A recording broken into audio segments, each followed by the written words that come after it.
Welcome to Basketball Mechanics with Coach Greg. This video is lesson 7 in my series on dribbling mechanics, which covers behind the back dribbling wrap. The format of the video has part 1 with instruction, part 2 with drills to practice skills, and part 3 shows a beginner trying the drills.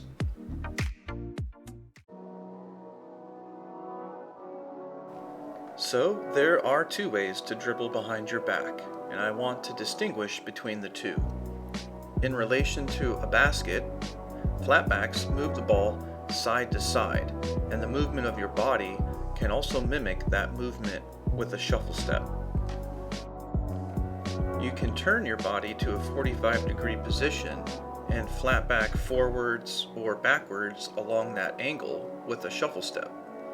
This angle is a variation of the theme of side-to-side movement of the ball in your body during a flatback, but it is not as drastic of a change as a wrap dribble. We will start learning about the wrap in a stagger leg position, and in another video we will go over behind the back dribbling in a squat stagger hybrid leg position. So this is the first large contrast, leg stance. Flatbacks are in a squat position and wraps are in a stagger position. The second contrast is the dribble arm moves and wraps around your back during the dribble push.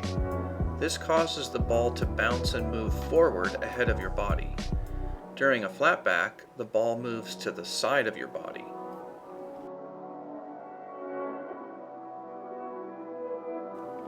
Here at the corner next to the fence, I am reiterating the contrast between the flatback and wrap arm movements and the contrasting result on the basketball's motion. With the flatback, my arm pushes on the ball from the side of my body, but my arm does not move behind my back with the ball. With the wrap, my arm does follow the ball behind my back, and then my hand pushes the ball forward. In a wrap dribble, the ball is released in a forward direction, and this allows you to move forward instead of sideways. Therefore, wrap dribbles are highly effective at getting past a defender and getting 1 or 2 steps ahead of them. A flatback might get you to the side of a defender, but you will need another dribble to get past them.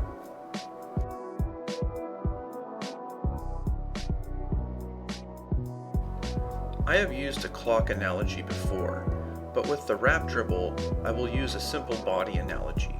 In the slow motion video, you will see my hand making contact on the front side of the ball, and then I pull the ball back and down. To receive the ball, my hand now makes contact with the back of the ball. During this drill, my hand does not make contact with the sides of the ball. My body has a front, back, and sides. The first step in learning a wrap dribble starts with this drill, which has me in a stagger stance and my hand contact alternates between the front and back of the ball. I call this a 90-degree V-dribble, or you could say a same hand cross dribble along the side of my body. Lesson 5 showed V-dribbles in front of your body, or a 0-degree V-dribble.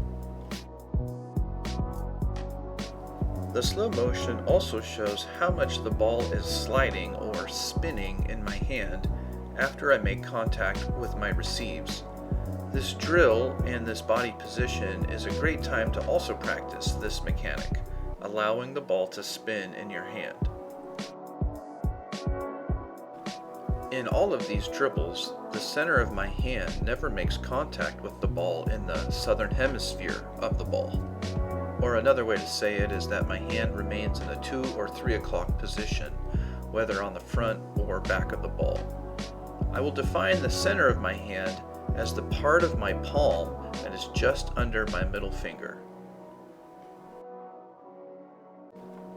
All the parts of this drill are important to learn, but the most important for wrap dribbling is receiving the ball near your pocket and allowing the ball to travel behind your back. Hand contact begins at your pocket, but continues as the ball moves further behind your back. This arm mechanic is fundamental to a wrap dribble. This is a picture from my gorilla arm drill in lesson 3. Notice the similarity of the arm positions to our 90-degree V-dribble back receive. It is good to see how earlier, simpler drill mechanics transfer to more advanced techniques. To transition from a 90-degree V-dribble to a wrap dribble, you must get comfortable with scratching your lower back. In order to scratch an itch on your lower back, your elbow must remain close to your side, and your forearm turns to the center of your back. When your hand is wrapping a basketball, the target for your hand will be much lower and a little wider. Another body mechanic during the wrap is a waist turn that can be easily seen with the changing position of the shoulders. During the front part of the V-dribble, your shoulders face ahead towards the basket, but during the back part of the V-dribble, your shoulders face the sidelines. As you become more flexible and comfortable with the wrap, you will not need to twist your waist as much. Also, the waist turn is less pronounced as we try the wrap in a squat stagger leg stance as we do in lesson 9.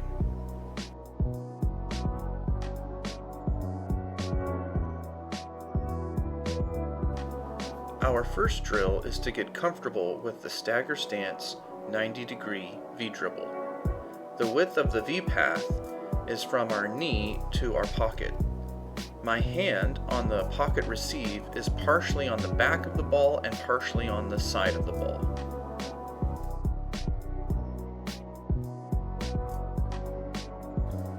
Drill 2 just extends the width of the V-dribble to in front of our knee to behind our pocket.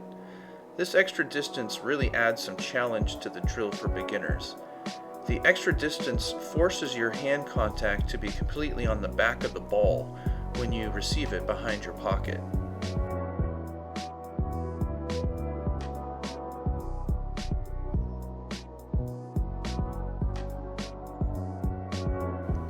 Drill 3 is adding 3 heights variation to the same drill. This is good practice for quick reaction times that are needed to do a wrap dribble in a game.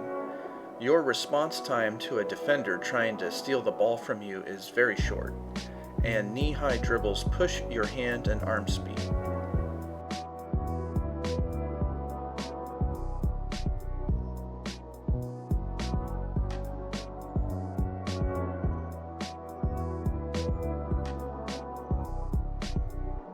Drill 4, we finally start trying some wrap dribbles. The difference between the side V dribbles and a wrap dribble is how you position your hand on the behind your pocket receive. The hand needs to be partially on the back of the ball and partially on the side of the ball. The hand position allows your shoulder to pull the ball behind your back and get the ball to the other side of your body. You can see from the slow motion video clips that it does not take much of a side hand position to pull the ball around our back. This amount changes, however, when we start to dribble forward and then execute a wrap dribble, as you will see later. The slow motion again captures how the ball spins in my hand on the back receive. As stated in lesson 1, my hand is in a claw position. My fingers are spread out. On the receive, the ball is in contact with my palm. All of this is good hand mechanics for dribbling. The overall hand feel I have for the ball comes from a lot of practice, but at least these videos let you know what you should be doing.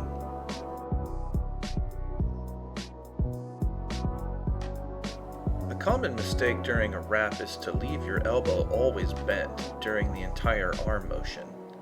At some point during the wrap, your elbow should be mostly straight. An always bent elbow can lead to the center of your hand getting into the southern hemisphere of the ball, or into a 4 o'clock or 5 o'clock position, otherwise known as carrying the ball, a rule violation. 2 things change with the wrap dribble as we move forward. 1, the hand received to begin the wrap is almost completely on the side of the ball. This allows me to pull the ball better from the side to behind my back. 2, the ball is bouncing up and down much more vertically than when we practice the stationary side V-dribble. we need to talk a little about relativity. While I dribble mostly up and down as I move forward, the V path of the ball is very narrow. The ball in relation to the court moves mostly up and down, but when I begin a wrap dribble, the ball in relation to my body moves behind my back. The forward motion of my jog makes the ball appear to move behind my back, relative between my body and the ball. Therefore, if you are moving forward, you do not need a V-dribble pushback to do a wrap dribble.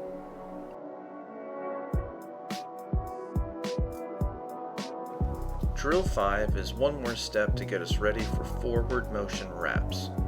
Get into a stationary stagger with opposite foot forward. Dribble the ball just vertically up and down around the middle of your body.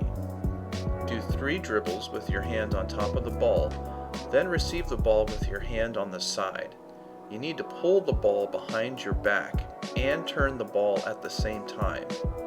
You turn the ball enough to get your hand completely on the back of the ball.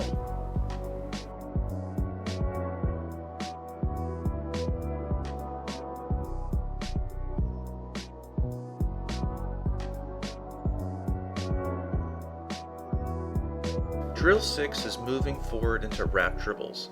I placed 3 cones with enough distance in between to allow for 1 control dribble after the wrap. If this is too difficult, move the cones farther apart. More distance from each cone will allow more control dribbles after each wrap, but no more than 3 control dribbles.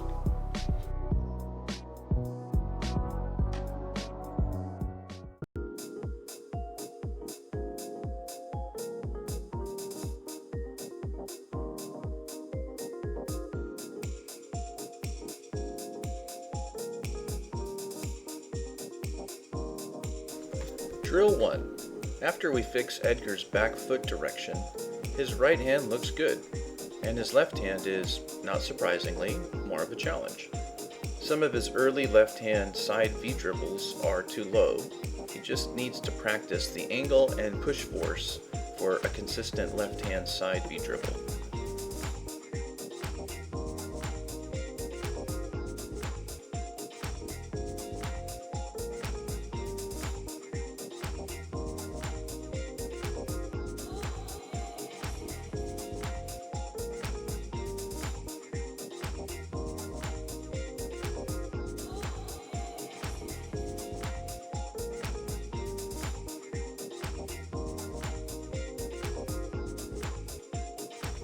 Drill 2, as Edgar tries to push the range of the V-dribble, the challenge of using the proper force and angle and where to put his receiving hand is apparent with both the right and left hands.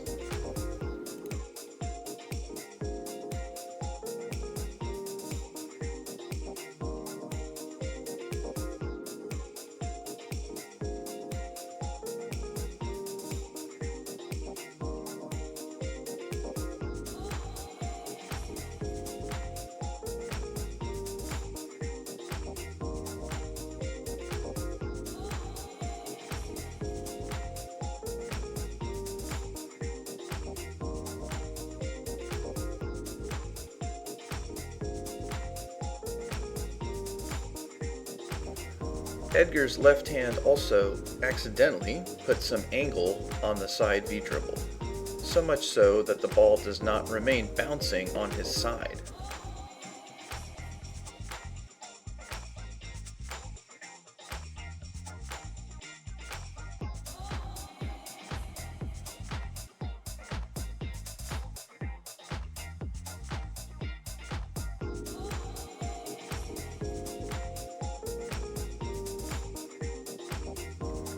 Drill 3. Again, we add the 3 heights modification to the drill. The low knee dribbles are good for practicing your arm and hand speed. The shoulder high dribbles are good for pushing your force and control of the ball.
Before Edgar tries drill 4, I give him some instruction on the contact hand position and how he will need to slightly turn the ball as he pulls it behind his back.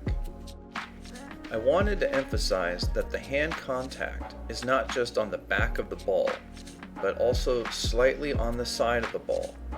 This side component allows him to pull the ball behind his back and down to the opposite leg direction.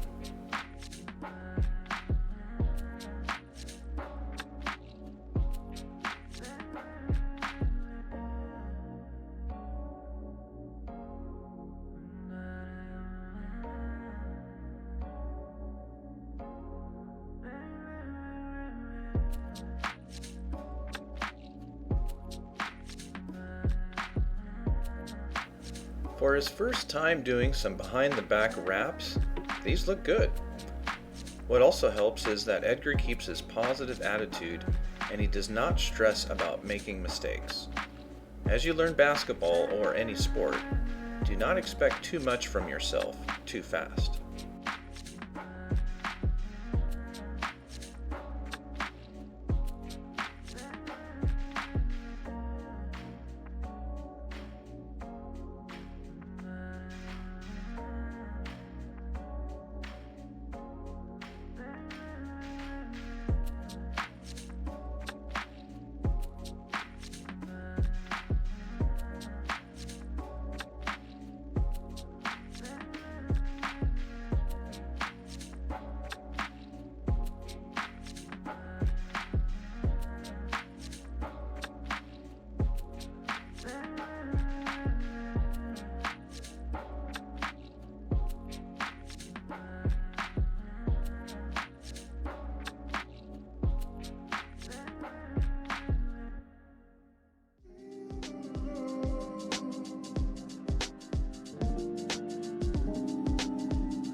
As he tries left-hand wraps, the first thing I would have Edgar work on is pulling the ball behind his back a little more.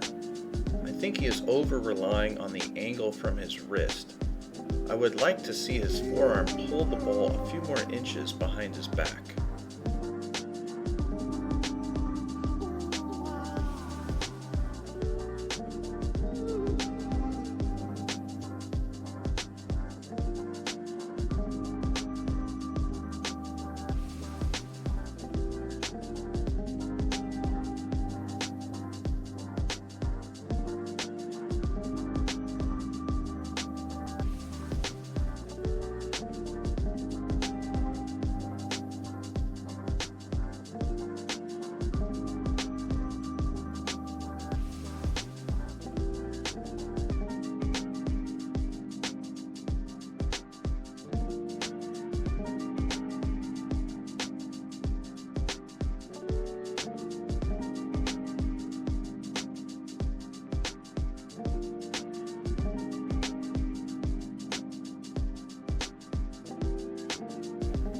As Edgar tries the next drill, wrap dribbles while moving forward, a problem arises. Can you see it?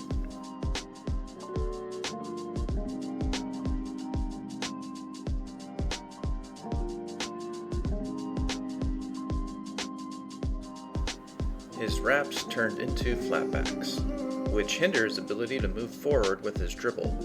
I realized I missed a step. Drill 5 is definitely a challenging drill for a beginner. Edgar needs to dribble the ball just up and down at his side. Then he needs to make contact on the side of the ball, like almost completely on the side, and pull the ball behind his back while also turning the ball in his hand. The ball turn gets his hand into the side V-dribble position, and his elbow needs to become mostly straight. This is a lot of mechanics for a beginner to think about at one time. And then returning to drill 6, which will add forward movement, it is a lot to think about. Edgar even steps forward with his right foot in one of his attempts, which could be a 5.5 version of the drill.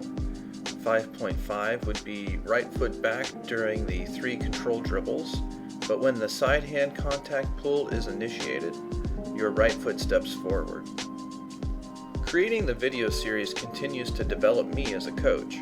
Drill 5 is a reshoot add-on, and I thought of Drill 5.5 while editing. This reminds me of some good advice though. If you wait to start something until you are perfect, you probably will never start it. So just start.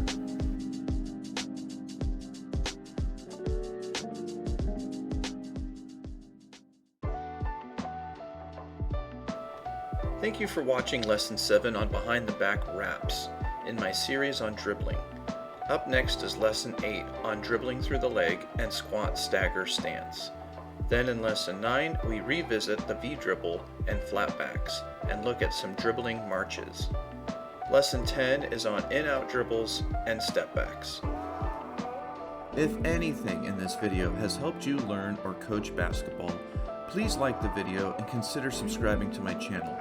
Doing this increases the chance that someone else may see these videos and help them on their journey in learning this sport.